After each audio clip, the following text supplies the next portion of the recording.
kami mga babae kasi may mga ugali din kami minsan eh. Like kaya niyang tiisin yung ugali ko, ganun.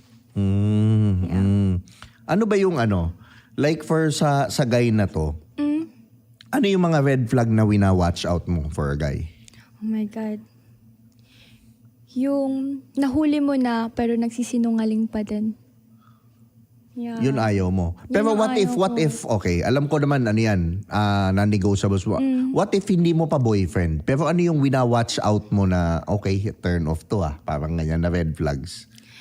Yung tipong ang dami niyang fina-follow, ganun. Tapos makikita mo sa Facebook niya, puro babae, ganun. Tapos parang sasabihin niya, ikaw lang yung kausap ko. Wala nang iba, ganun. Oo.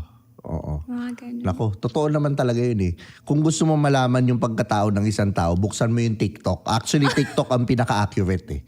Kasi kung ano yung pinapanood niya, yun yung lalabas lagi. Opo. Ano yung ina-heart niya, yun yung lumalabas lagi. Doon mo malalaman ng isang tao. Oo.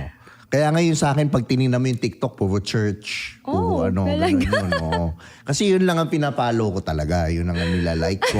Yun yung lalabas sa akin. Parang ganun. Pero yan si MJ Castillo, pag tinignan mo yung TikTok, puro sayawan ng babae yan. Puro sexy, naka-bikini, ganyan. So, yun talaga yun, lumalabas. Sasabihin niya, ba't ganito to? Hindi naman ako nanonood ng ganito. Pero sa totoo lang, yun talaga yung pinapalo niya. Diba? Nahuli tuloy na asawa. Yun. Kaya,